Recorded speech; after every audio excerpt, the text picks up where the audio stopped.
What if I told you that the way you design a part for traditional manufacturing could completely ruin it when you try to 3D print it? Most engineers and designers make this mistake every single day, and it costs them time, money, and failed prints.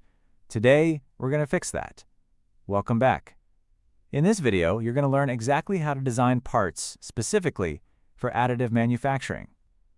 We're talking about the rules, the strategies, and the mindset shifts that separate a print that works from one that warps, collapses, or just wastes your materials. By the end of this video, you'll understand the 5 core principles of design for additive manufacturing.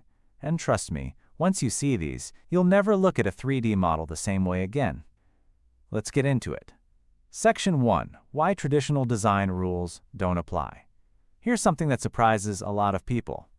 The design rules you use for CNC machining, injection molding, or casting are almost completely different from what you need for additive manufacturing. And if you just take a part designed for one of those processes and drop it straight into a 3D printer, you're going to run into serious problems. Traditional manufacturing is subtractive. You start with a block of material and remove what you don't need. That means your design has to account for tool access, draft angles for molds, and material removal paths. Every decision is shaped by the limitations of a cutting tool or a mold cavity. Additive manufacturing flips that logic. You're building layer by layer, from the bottom up, adding material only where you need it. That changes everything. Suddenly, you can create geometries that would be physically impossible to machine or mold. Hollow structures, internal channels, organic shapes, all of it becomes possible. But here's the catch. Just because you can build something layer by layer doesn't mean every design will print successfully. There are new constraints to understand, and that's exactly what this entire chapter is about. So the first big mindset shift is this. Forget what you know about traditional design constraints and start thinking about how a printer actually builds objects. Because understanding that process is the key to everything else. Speaking of that process, let's talk about what happens when your part needs support and why where you place your geometry matters more than you think. Section 2. Overhangs, support structures, and orientation. When a printer builds layer by layer, each new layer needs something underneath it to rest on. If part of your design sticks out past a certain angle with nothing below it, that material is printing into thin air. And gravity, unfortunately, has not been suspended. This is what we call an overhang. Most FDM printers, that's the melted plastic kind you've probably seen most often, can handle overhangs up to about 45 degrees without needing extra support. Beyond that, you typically need support structures, which are extra material printed underneath to hold things up. The problem? Those support structures have to be removed later, and that removal process can damage surface finish, leave marks, or just add a lot of annoying post-processing work. So smart design for additive manufacturing means you try to minimize or eliminate supports by thinking carefully about 2 things. First, the shape of your part. Can you chamfer or angle surfaces so they stay below that 45-degree threshold? Second, the orientation of your print. Sometimes just rotating your model on the build plate completely eliminates the need for supports entirely. Orientation also affects strength. Because parts are built layer by layer, they're generally weaker along the direction perpendicular to those layers. So if your part is going to experience stress in a particular direction during use, you want to orient the print so those layers are running parallel to that stress, not across it.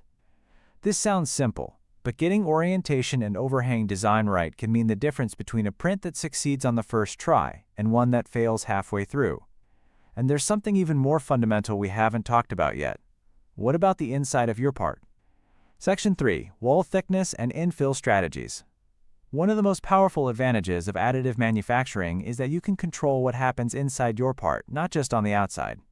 And this is where design for additive manufacturing gets really interesting. Let's start with wall thickness. Every 3D printed part has outer walls, the solid shells that define its shape. If those walls are too thin, the part becomes fragile and prone to cracking. If they're too thick, you're wasting material and increasing print time. There's a sweet spot, and it depends on your material, your printer, and what the part needs to do. Now inside those walls you have options. A solid part is strong but uses a lot of material.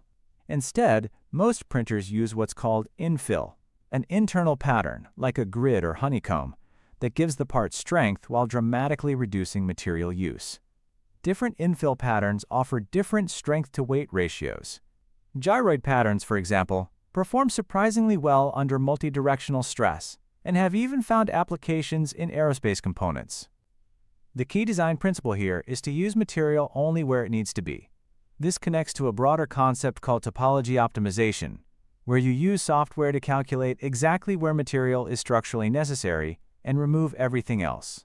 The results look almost biological, like bones or coral, and they're often significantly lighter than traditional designs while maintaining the same strength. Understanding infill and wall design is how you start printing smarter, not just printing more. But what about when you need multiple parts to fit together? That brings us to something every designer has to get right. Section 4, Tolerances and Fit. Here's a scenario you might recognize. You design two parts that are supposed to snap together. You print them, and they either don't fit at all, or they're so loose they fall apart. Sound familiar? This is the tolerance problem. In additive manufacturing, the printed dimensions of a part are never perfectly identical to the digital model. There's always some variation, and that variation depends on your printer, your material, and even the temperature in the room. Design for additive manufacturing means you account for this up front. If you need two parts to slide together, you need to add clearance in your design, a small gap that compensates for material expansion and dimensional inaccuracy. A general rule of thumb for FDM printing is to add about 0.2 to 0.5 millimeters of clearance between mating parts. For press fits, pinholes, and threaded inserts, the tolerances get even more critical. The best practice is to print test coupons, small calibration prints, before committing to a full production run. This saves you from printing large parts that don't fit, which is both wasteful and frustrating. Getting tolerances right is what separates prototype quality prints from production-ready parts, and it leads directly into our final topic, which ties all of these principles together.